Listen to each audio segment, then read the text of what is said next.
તારીના ચલાલામાં જર્જરિત હાલતમાં આવેલી જૂની સિવિલ હોસ્પિટલની જગ્યાએ નવી અદ્યતન સુવિધાવાળી હોસ્પિટલ બનશે ત્યારે ચલાલાની જનતામાં સવાલ એ જ ઊભો થયો છે કે ક્યારે આ બિલ્ડિંગ હવે બનશે। હવે જોવાનું રહેશે કે ક્યારે આ બિલ્ડિંગનું કામ શરૂ થશે। આમ પણ ચલાલા ગામ આજુબાજુના ગામડાઓ માટે ખરીદીનું મુખ્ય સ્થાનક હોય તેમજ મોટી વસ્તી ધરાવતું ગામ પણ હોય। ચલાલા ખાતે આવેલા પ્રખ્યાત દાન મહારાજની જગ્યા પણ અહીં આવેલી હોય જેથી બહારથી લોકો પણ અહીં દાન મહારાજના દર્શનાર્થે આવે છે। ત્યારે પ્રાથમિક આરોગ્ય સુવિધાના નામે ચલાલામાં આવેલી સરકારી હોસ્પિટલ ખૂબ જ જર્જરિત હાલતમાં જોવા મળે છે।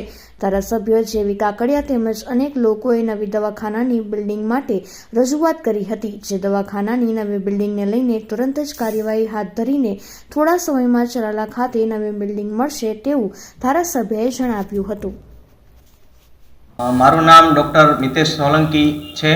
હું અહીંયા સામૂહિક આરોગ્ય કેન્દ્ર ખાતે ઇન્ચાર્જ સુપ્રિન્ટેન્ડન્ટ તરીકે ફરજ બજાવું છું અને હાલ અમારું સામૂહિક આરોગ્ય કેન્દ્ર ચલાલા ખૂબ જ જર્જરિત હાલતમાં છે। ખૂબ જ જૂનું બિલ્ડિંગનું બાંધકામ છે।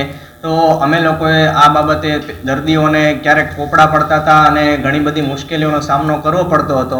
તો આ બાબતે અમે રજૂઆતો કરી એટલે માનનીય ધારાસભ્ય શ્રી જેવીભાઈ કાકડિયાના સઘન પ્રયત્નોથી આપણા માનનીય મુખ્યમંત્રી ભૂપેન્દ્રભાઈ પટેલે આપણા સામૂહિક આરોગ્ય કેન્દ્રના નવા બિલ્ડિંગનું બાંધકામ મંજૂર કરેલ છે જે માટે કુલ 6.5 કરોડની ગ્રાન્ટ ફાળવવામાં આવી છે।